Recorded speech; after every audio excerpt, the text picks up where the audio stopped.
जब ये ज्ञानवापी मस्जिद का इशू चल रहा है, जबकि मतलब अनएम्प्लॉयमेंट के ऊपर बात होना चाहिए, जबकि और इशू के ऊपर बात होना चाहिए, जबकि दलित पलायन के ऊपर बात होना चाहिए, तब जब इन्होंने इशू को डाइवर्ट करके ज्ञानवापी मस्जिद के ऊपर इशू बना दिया था, तब प्रोफेसर रतनलाल ने एक कमेंट दिया था, एक टिप्पणी की थी, जिससे इनका सो कॉल्ड सेंटिमेंट्स हर्ट हो गया। तो हम ये पूछना चाहते हैं, जब योगी आदित्यनाथ यूपी का मुख्यमंत्री बनकर बैठा हुआ है, जिसने मुस्लिम महिलाओं को बलात्कार करने के लिए कहा था, जब अनुराग ठाकुर केंद्रीय मंत्री बनकर बैठा हुआ है, तब जब प्रोफेसर रतनलाल ने ऐसे लोग जिन्होंने इंडिया की कम्युनिटी को हर्ट किया है, अटैक करने का आह्वान दिया था, उनको जब तक अरेस्ट नहीं किया गया है, और तब बहुत बड़ी लड़ाई है, मार्जिनलाइज कम्युनिटी की लड़ाई है, इस फैसिस्टिक, इस ब्राह्मणवादी सरकार के खिलाफ की लड़ाई है। हम जानते हैं उमर खालिद भी अरेस्ट हुए थे, उनके लिए भी सोलिडारिटी में आज लड़ाई है, और आज रतनलाल सर की भी लड़ाई है। ये बहुत बड़ा अब फूले को पढ़ाने से पहले, कबीर को पढ़ाने से पहले, अंबेडकर को पढ़ाने से पहले या पेरियार को पढ़ाने से पहले कोई भी शिक्षक ये तय करेगा या उन्हें कोट करते टाइम ये तय करेगा कि क्या इससे किस छात्र की धार्मिक भावनाएं आहत हो जा रही हैं या किसी पॉलिटिकल पार्टी के किसी नेता की धार्मिक भावनाएं आहत हो जा रही हैं। अगर इस आधार पर टीचर पढ़ाना चुनने लगेगा तो फिर हो चुकी पढ़ाई बंद कर दिए जाने चाहिए विश्वविद्यालय। पार्टियां खुद ही पढ़ाएं, पार्टियां खुद ही मंचों से पढ़ाएं, व्हाट्सएप में पढ़ाया जाए, सब कुछ खत्म हो जाए। आज़ादी बहुत ही टर्म और कंडीशन है, उसमें बहुत सारे हैं कि मतलब आप सब कुछ नहीं बोल सकते। सरकार को जो सहज लगेगा वही व्यक्ति के आज़ादी के हिसाब से परफेक्ट है, तो अभी वही हो रहा है। आलोचना से घबराती है सरकार। अरे गोली मारे सालों को चल रहा है नारा, रैलियां निकाली जा रही हैं, मंचों से नरसंहार की बातें की जा रही हैं, वहां पे कोई कार्रवाई नहीं है, कोई गिरफ्तारी नहीं है, कोई इस तरह की गिरफ्तारी नहीं हो रही। वो लोग खूब घूम रहे हैं। नमस्कार, मैं निधि रतन, आप देख रहे हैं नेशनल दस्तक तस्वीर भारत की। इस समय मौजूद है दिल्ली यूनिवर्सिटी के गेट नंबर 4 के पास, जिसको आर्ट फैकल्टी माना जाता है, और यहाँ पे प्रोटेस्ट के लिए लगातार ये जगह फेमस है। प्रोफेसर रतनलाल जो हिंदू कॉलेज के इतिहास के प्रोफेसर हैं, उनकी गिरफ्तारी को लेके लोग यहाँ पर समर्थन में जुटे हैं। किस तरीके से उनके साथ भावना आहत होने का केस दर्ज किया जाता है और किस तरीके से यहाँ पर लगातार लोग जो हैं, आज पुलिस ने उन्हें कल रात गिरफ्तार कर लिया था, जिसको लेके तमाम लोग यहाँ सड़कों पर मौजूद है, फैकल्टी आए हुए हैं। हम लोगों से बातचीत करेंगे, कैमरा पर्सन आगे की तस्वीरें दिखाएंगी कि यहाँ पे लोगों का जो है वो जन सैलाब मौजूद है। यहाँ पे सीआरपीएफ की जवान भी मौजूद है, पुलिस की फोर्स भी तैनात है, तमाम न्यूज़ चैनल्स यहाँ पे हैं। और डॉक्टर रतनलाल को 2 बजे की समथिंग 30 हज़ारी कोर्ट में पेशी होगी उनकी, और देखते हैं आगे क्या पुलिस का संज्ञान रहता है, कोर्ट का क्या संज्ञान रहता है कि यहाँ पर इस देश में बोलने की आज़ादी को लेके लोग महफूज नहीं हैं, लोग सुरक्षित नहीं हैं, लोग लिख नहीं सकते हैं, फंडामेंटल राइट्स पे सीधा तौर से प्रहार है।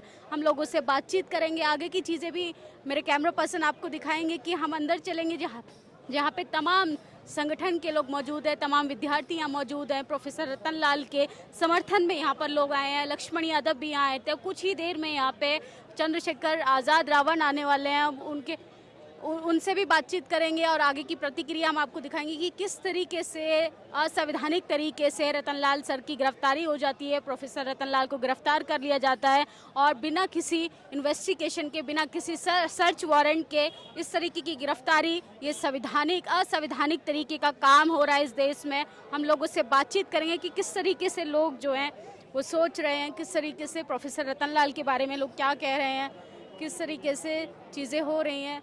सर, आप कुछ कहेंगे? जी, क्या क्यों मौजूद हैं आज फैकल्टी पर? जी, जैसे कि मतलब अभी पूरी नेशनल लेवल पर मतलब एक बहुत बड़ा मुद्दा बन चुका है प्रोफेसर रतनलाल का अरेस्ट। तो प्रोफेसर रतनलाल का अरेस्ट किस मामले पे हुआ है, ये हमें ध्यान देने की ज़रूरत है। जब ये ज्ञानवापी मस्जिद का इशू चल रहा है, जबकि मतलब अनएम्प्लॉयमेंट के ऊपर बात होना चाहिए, जबकि और इशू के ऊपर बात होना चाहिए, जबकि दलित पलायन के ऊपर बात होना चाहिए, तब जब इन्होंने इशू को डाइवर्ट करके ज्ञानवापी मस्जिद के ऊपर इशू बना दिया था, तब प्रोफेसर रतनलाल ने एक कमेंट दिया था, एक टिप्पणी की थी, जिससे इनका सो कॉल्ड सेंटिमेंट्स हर्ट हो गया। तो हम ये पूछना चाहते हैं, जब योगी आदित्यनाथ यूपी का मुख्यमंत्री बनकर बैठा हुआ है, जिसने मुस्लिम महिलाओं को बलात्कार करने के लिए कहा था, जब अनुराग ठाकुर केंद्रीय मंत्री बनकर बैठा हुआ है, तब जब प्रोफेसर रतनलाल ने ऐसे लोग जिन्होंने इंडिया की कम्युनिटी को हर्ट किया है, अटैक करने का आह्वान दिया था, उनको जब तक अरेस्ट नहीं किया गया है, और तब एक प्रोफेसर को जो नंबर 2 इंडिया का नंबर 2 कॉलेज में पढ़ाते हैं, जो इंटेलेक्चुअल है, बहुत जाने माने नाम है, उनको एक टिप्पणी के नाम पर अरेस्ट कर दिया। तो उसके खिलाफ, इस ब्राह्मणवादी स्टेट के खिलाफ हम प्रोफेसर रतन लाल के सोलिडारिटी में आज खड़े हैं। उनको रिहा करने तक हमारी लड़ाई जारी रहेगी। आप स्टूडेंट है दिल्ली यूनिवर्सिटी में? जी, मेरा नाम नोएल है, मैं 3rd ईयर में हूँ जाकिर हुसैन दिल्ली कॉलेज से। मैं SFI Delhi state committee member हूँ। आप एक स्टूडेंट है, क्या क्या परेशानियों से आप फेस कर रहे हैं? आप उन परेशानियों को भी बताइए, क्योंकि डॉक्टर रतन लाल का मुद्दा तो अपनी चरम सीमा पर है, लेकिन क्या क्या जो मेन प्रॉब्लम्स है जिसको सरकार नहीं दिखा रही है, जिसको मीडिया नहीं दिखा रहा है, उन इश्यूज को बताइए आप। देखिए, जब मतलब दिल्ली यूनिवर्सिटी में पढ़ता हूँ, जैसे आपको बताया, दिल्ली यूनिवर्सिटी में रिजर्वेशन के जो सीट्स बाकी रहते हैं, SC ST कम्युनिटी का जो सीट बाकी रहता है, वो पूरा कभी भरता ही नहीं है। दूसरी बात, जो 300 पॉइंट रोस्टर सिस्टम का लड़ाई जारी किया गया था, जब हम जानते हैं कि पूरे इंडिया, ऑल इंडिया लेवल पे सेंट्रल यूनिवर्सिटीज़ IITs में दलित, आदिवासी, OBC कम्युनिटी के प्रोफेसर इतना कम है, तब इन्होंने 313 पॉइंट रोस्टर सिस्टम लागू किया था। इसको स्टेट एड्रेस नहीं कर रही। एड हॉक प्रोफेसर्स, उनको परमानेंट किया नहीं जा रहा है। हमारे कम्युनिटी से प्रोफेसर्स नहीं है जो मार्जिनलाइज कम्युनिटी से आते हैं। बच्चों को फीस इतने ज़्यादा भरना पड़ रहा है, और अब CUET भी ला दिया गया है। CUET का मुद्दा ये मेनली है कि ये रिजर्वेशन सिस्टम को खत्म कर देगा सटली, क्योंकि CUET से आज कोचिंग सेंटर शुरू हुआ जा रहा है। कोचिंग सेंटर्स कौन अफोर्ड कर सकता है? वही लोग जो अमीर परिवार से आते हैं, वही लोग जो अपर कैस्ट से आते हैं, जिनका नेचुरल सोशल कैपिटल रहता है। इन मुद्दों को कवर करने के बजाय ये लोग इन मुद्दों को, मतलब प्रोफेसर रतन लाल के मुद्दों को ज़्यादा बड़ा बना दिया है, क्योंकि प्रोफेसर रतन लाल बहुत बड़े आउटस्पोकन लीडर हैं जो मार्जिनलाइज कम्युनिटी की बातें करते हैं, इसलिए उनको स्पेसिफिकली टारगेट किया जा रहा है। हम इन मुद्दों को भी रेस करते हैं, इनके साथ ही प्रोफेसर रतन लाल के साथ सोलिडारिटी में खड़े हैं। जी, ये देखिए, ये ड्यू के स्टूडेंट है, इन्होंने अपनी प्रॉब्लम बताई कि किन किन चीज़ों के जरिए SC माइनॉरिटी के बच्चों को शिक्षा से दूर रखा जा रहा है। आप कहाँ तक सहमत है? क्या हमारा जो स्पीच ऑफ फ्रीडम है वो आज़ादी खत्म हो रही है? देखिए, अभी मतलब इंडेक्स आया था जर्नलिज्म मीडिया फ्रीडम का, उसमें हम जानते हैं कि इंडिया का कौन सा प्लेस में, कौन से पायदान पे रहा था। तो ये जो freedom of speech and expression है, जिसको बाबा साहेब ने लिखी हुई संविधान में हमें गारंटीड है, वो तो आज सिर्फ नाम का रह गया है। Freedom of speech and expression सिर्फ उनके लिए जो माइनॉरिटी कम्युनिटी को, जो मार्जिनलाइज कम्युनिटी के लोगों को अटैक करना चाहते हैं, जो आउटस्पोकन लोगों को, जो डिसेंटर्स को अटैक करना चाहते हैं, उनको सिर्फ freedom of speech and expression है। और जो असली मुद्दे लेकर आते हैं, उनको तो freedom of speech and expression आज है ही नहीं। तो इसके खिलाफ भी हम असर्ट करना चाहते हैं कि भाई आप कुछ भी कर लो, हम चुप नहीं रहने वाले हैं। और भी रतन लाल सर आएंगे हमारे कम्युनिटी के बीच में से। जी, ये प्रोफेसर रतन लाल की लड़ाई नहीं है, पूरे SC माइनॉरिटी समाज की लड़ाई है। बहुत बड़ी लड़ाई है, मार्जिनलाइज कम्युनिटी की लड़ाई है, इस फैशिस्टिक, इस ब्राह्मणवादी सरकार के खिलाफ की लड़ाई है। हम जानते हैं उमर खालिद भी अरेस्ट हुए थे, उनके लिए भी सोलिडारिटी में आज लड़ाई है, और आज रतन लाल सर की भी लड़ाई है। ये बहुत बड़ा लड़ाई है, सिर्फ रतन लाल सर का लड़ाई नहीं है, रतन लाल सर का आइडिया का लड़ाई है। जी, देखिए किस तरीके से इन्होंने अपनी बेबाकी से बात रखी कि ये लड़ाई प्रोफेसर रतन लाल की नहीं है, उस मनुवादी और उस ब्राह्मणवादी परंपरा के खिलाफ है जिसने षड्यंत्र करके हमें बरसों से शिक्षा से दूर रखा। आगे की चीज़ें और दिखाएंगे। सर, आप कहाँ से आए हैं? हाँ, आप कहाँ से आए हैं? नमस्ते जी, आप कहाँ से आए हैं सर? मैं दिल्ली से आया हूँ। क्या कहेंगे? ये सीधा सीधा कॉन्स्टिट्यूशन पे हमला है। ये मनुस्मृति से देश को चलाना चाह रही है बीजेपी सरकार। इसमें बुराई क्या है? नया संविधान ला रही है। नो, बर्दाश्त नहीं करेंगे हम। क्यों? मनुस्मृति ला रहे हैं तो फिर आप खा नहीं पाएंगे, अच्छे कपड़े नहीं पहन पाएंगे। अच्छा, प्रोफेसर रतन लाल की गिरफ्तारी पर आप क्या कहेंगे? ये नाजायज़ है, नहीं होनी चाहिए और बेलेबल है। 7 साल की जिसमें सज़ा है उसको मैं अरेस्ट नहीं कर सकते। इसमें 3 साल है मैक्सिमम। 202 सेक्शन लगाइए, 153 और 295A, उनमें अरेस्ट नहीं बनती। देखिए किस तरीके से प्रोफेसर रतन लाल की गिरफ्तारी को लोग यहाँ पर विद्यार्थी हो, तमाम सोशल एक्टिविस्ट हो, लोग भी अलग अलग जगहों से मौजूद हैं। इन्होंने बोला असंवैधानिक तरीके से प्रोफेसर रतन लाल की गिरफ्तारी हुई है। सर, क्या बोलेंगे? क्या आपको लगता है कि इस देश में हमारी बोलने की आज़ादी खत्म हो रही है? आज़ादी को तो खत्म करना चाह रहे हैं। उसको देखें, ये अब मथुरा पहुंच गए, वहाँ का म्यूजियम देखे ना, सारे के सारे बौद्धिस्ट मूवमेंट उसमें हैं, कहीं भी लगा देते। कह रहे मुस्लिम जितने भी धार्मिक स्थल है उसमें हमारा शिवलिंग मौजूद है। ये तो पता नहीं कहाँ बोल देंगे। ये देखिए किस तरीके से उन्होंने बोला कि मथुरा का हिस्टोरिकल प्लेसेस पे बात की जाए, भारत की तमाम पुरातत्व विभागों के जरिए। क्या सर? विस्टा के नीचे भी है क्या? शिवलिंग, सेंट्रल विस्टा जो बना रहे हैं उसके नीचे है, मुझे रात को दिखाई दिया। अच्छा, हाँ, उसे भी खोदना चाहिए।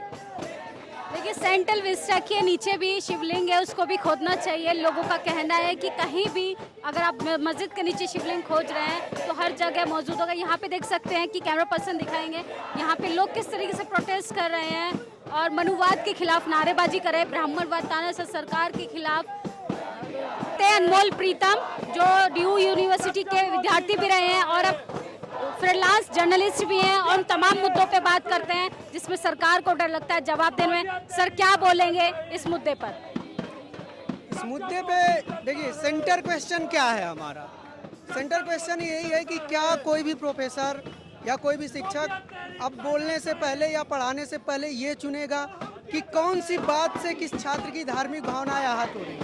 क्या अब फूले को पढ़ाने से पहले, कबीर को पढ़ाने से पहले, अंबेडकर को पढ़ाने से पहले या पेरियार को पढ़ाने से पहले कोई भी शिक्षक ये तय करेगा या उन्हें कोट करते टाइम ये तय करेगा कि क्या इससे किस छात्र की धार्मिक भावनाएं आहत हो जा रही हैं या किसी पॉलिटिकल पार्टी के किसी नेता की धार्मिक भावनाएं आहत हो जा रही हैं? अगर इस आधार पे टीचर पढ़ाना चुनने लगेगा तो फिर हो चुकी पढ़ाई बंद कर दिए जाने चाहिए विश्वविद्यालय। पार्टियां खुद ही पढ़ाएं, पार्टियां खुद ही मंचों से पढ़ाएं, व्हाट्सएप में पढ़ाया जाए, सब कुछ खत्म हो जाए। अभी प्रोफेसर रविकांत को लेकर हुआ, उन्होंने क्या किया था? एक राइटर को कोट किया था, उन्होंने अपना तो कुछ बोला नहीं था। एक राइटर को कोट करने की वजह से एक प्रोफेसर के केबिन के सामने एबीवीपी के लोग धरना दे रहे हैं, उन पर हमलावर हो रहे हैं।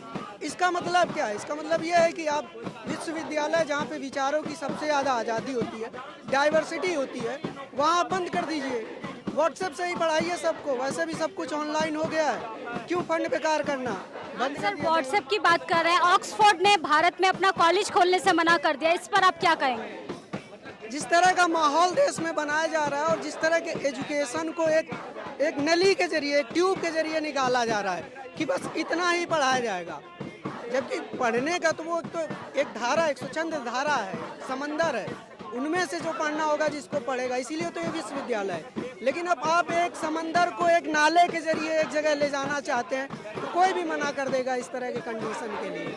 सिंपल सी बात। आप क्या कहेंगे? प्रोफेसर रतनलाल की गिरफ्तारी हो जाती है और एसटी माइनॉरिटी का ना बच्चा महफूज है, ना मीडिया आपकी बात करता है, ना प्रशासन आपकी बात करता है, ना सरकार आपकी बात करती है, कैसे आप कॉन्स्टिट्यूशन तरीके से लड़ पाएंगे? देखिए, लड़ने को ऐसा थोड़ी है, विचारों पे पहला हमला पहली बार है। डॉक्टर अंबेडकर जब लिखते थे तो उन पे भी लोग विरोध करते थे, लोग बात रखते थे, लेकिन अभी भी वही हो रहा है। अभी लोगों के पास कॉन्स्टिट्यूशन इस बात की गारंटी देता है कि वो विचार रख पाए, लेकिन मजे की बात यह है कि हमारे यहाँ कानून भी तो कुछ ऐसे हैं। अब व्यक्ति की आज़ादी बहुत ही टर्म और कंडीशन है, उसमें बहुत सारे हैं कि मतलब आप सब कुछ नहीं बोल सकते। सरकार को जो सहज लगेगा वही अब व्यक्ति के आज़ादी के हिसाब से परफेक्ट है, तो अभी वही हो रहा है। आलोचना से घबराती है सरकार? अरे गोली मारे सालों को चल रहा है नारा, रैलियां निकाली जा रही हैं, मंचों से नरसंहार की बातें की जा रही हैं, वहाँ पे कोई कार्रवाई नहीं है, कोई गिरफ्तारी नहीं है, कोई इस तरह की गिरफ्तारी नहीं हो रही। वो लोग खूब घूम रहे हैं, महापंचायत पे महापंचायत किए जा रहे हैं, एक के बाद एक लगातार, वहाँ कोई कार्रवाई नहीं। लेकिन एक प्रोफेसर थोड़ा सा सार्केस्टिक होकर एक बात रख दे रहा है तो उससे लोगों की धार्मिक भावनाएं आहत हो जा रही हैं। क्या आप मानते हैं कि प्रोफेसर रतनलाल की गिरफ्तारी में उनकी जाति बहुत महत्व रखती है? बिल्कुल, पूरा तो खेल ही यही है जाति का ही तो खेल है। अनुराग ठाकुर दलित थोड़ी है। अनुराग ठाकुर, कपिल मिश्रा गोली मारो सालों को नारा लगा सकते हैं क्योंकि उनके साथ उनके कास्ट का प्रिविलेज जुड़ा हुआ है। रतनलाल के साथ उनका प्रिविलेज नहीं है। रतनलाल के साथ उनके कास्ट के हिसाब से आप सोचिए ना, एक गांव से निकल के एक स्टूडेंट को दिल्ली यूनिवर्सिटी में पढ़ना, फिर वहाँ पे प्रोफेसर बनना, कितना संघर्ष की बात है। और आज के 20 साल पहले हुआ है, मतलब जब हम लोग पैदा भी नहीं हुए तब से वो यहाँ पर है। उनके लिए कितना संघर्ष भरा रहा होगा और उसको अब आप रोक रहे हैं, और इससे पहले भी आप हमले कर चुके हैं, ये कोई नया नहीं है। आप खुद एक एग्जाम्पल है, आपके साथ खुद इस तरीके की मॉब लिंचिंग होते होते बची, जबरदस्ती जय श्री राम के नारे लगवाए जा रहे थे। लेकिन उन दर्शकों को क्या कहना चाहेंगे जो ये सोचकर अपने घरों में बैठे ये लड़ाई हमारी नहीं है, हमारे पड़ोसी की है? पड़ोसी की लड़ाई कैसे होगी? देखिए, बात यह है ना कि आरएसएस को माइनॉरिटी से खतरा नहीं है। आरएसएस के लिए माइनॉरिटी तो एक शिकार है, लेकिन उसको असली खतरा जो है वो दलित से है, ओबीसी से है। जो दलित मूवमेंट बढ़ रहा है, जो इस चीज़ों आरक्षण को लेके, तमाम एट्रोसिटीज़ को लेके जो एक बहुजन कॉन्शियसनेस बढ़ रही है लोगों के अंदर, लोग जो एक अम्ब्रेला के नीचे आ रहे हैं, भले अलग अलग ऑर्गेनाइजेशन है, ये चीज़ आरएसएस के लिए खतरा है। क्योंकि अगर ओबीसी और दलित खुद को आरएसएस से अलग करते हैं और हिंदुत्व के डिस्कोर्स से खुद को अलग रख के कोई पैरेलल डिस्कोर्स चलाते हैं, तो फिर आरएसएस का जो एक महान विराट हिंदुत्व का अम्ब्रेला है वो कमज़ोर हो जाएगा। और बचेगा आरएसएस के अम्ब्रेला के नीचे सिर्फ अपर कास्ट हिंदू, और अपर कास्ट हिंदू जिस दिन सिर्फ आरएसएस के अम्ब्रेला के नीचे बचा, अपने आप हिंदू माइनॉरिटी में आ जाएगा, वो इस देश का सबसे बड़ा अल्पसंख्यक हो जाएगा। माइनॉरिटी को एक टूल की तरह इस्तेमाल किया जा रहा है।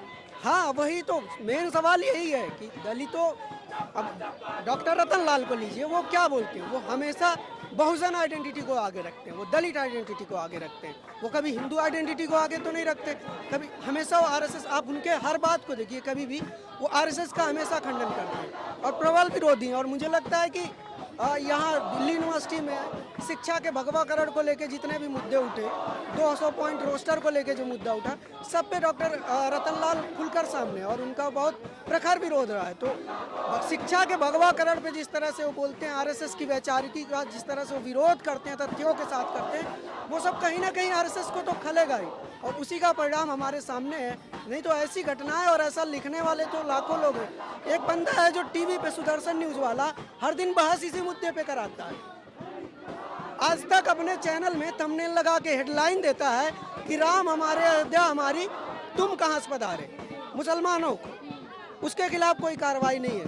तो सब कुछ सुनियोजित तरीके से सिर्फ इसीलिए किया जा रहा है क्योंकि देश में जो आरएसएस के खिलाफ जो हिंदू फोल टूट रहा है, जो बहुजन कॉन्शियसनेस टूट रहा है, जो दलित कॉन्शियसनेस को लोग एकजुट हो रहे हैं, एक अम्ब्रेला के नीचे आ रहे हैं, वो टूटे और इस तरह की आवाज़ों को खामोश किया जाए, क्योंकि इस तरह की आवाज़ें बहुत गिनी चुनी हैं जो ऐसा बोल रही, और एक बार उनको खामोश कर दिया तो आरएसएस के मोटिव को कोई चैलेंज करने वाला रहेगा नहीं। बहुत बहुत शुक्रिया सर हमसे बातचीत करने के लिए। धन्यवाद। ये थे जर्नलिस्ट अनमोल प्रीतम, इन्होंने तमाम मुद्दों पे बातचीत की, किस तरीके से मनुवादी जो लोग हैं वो अपने षड्यंत्र के द्वारा अब सिर्फ एक कम्युनिटी को टारगेट कर रहे हैं। जो अधिकारों की बात करेगा, जो संविधान तरीके से बात करेगा, उस पे लोग सवाल नहीं करेंगे, लेकिन हाँ, जो तमाम तरीके के जहर उगलेंगे प्लेटफॉर्म पे आज तक के द्वारा, इन तमाम सुदर्शन का नाम लिया इन्होंने, सुदर्शन चैनल पे सुबह से बैठकर रात तक जहर उगला जाता है मानव अधिकारों के प्रति, मानव के खिलाफ हिंसा परोसी जाती है, सांप्रदायिक दंगों को बढ़ावा दिया जाता है। आप देख सकते हैं यहाँ पे सीआरपी भी तैनात है, तमाम पुलिसकर्मी भी तैनात हैं। लेकिन हमारी बातचीत आपको कैसी लगी? क्या वाकई में इस देश में मुस्लिमों को टूल किट की तरह इस्तेमाल करके संविधान को ख़त्म करने का कोशिश हो रही है, या मानवाधिकार को ख़त्म करने की कोशिश हो रही है? इन सब चीज़ों पर आप लोगों की क्या प्रतिक्रिया है? आप अपनी राय ज़रूर दे सकते हैं। कैमरा पर्सन नुपुर के साथ मैं निधि रतन, दिल्ली यूनिवर्सिटी, दिल्ली। नेशनल दस्तक की आपसे गुजारिश है कि अगर इसको बचाना चाहते हैं तो नेशनल दस्तक को सब्सक्राइब करने के लिए रेड कलर के सब्सक्राइब बटन को दबाएं, फिर बेल आइकन की घंटी दबाएं। नेशनल दस्तक को बचाने के लिए बहुत जरूरी है कि हर खबर को शेयर करें, लाइक करें, कमेंट जरूर करें।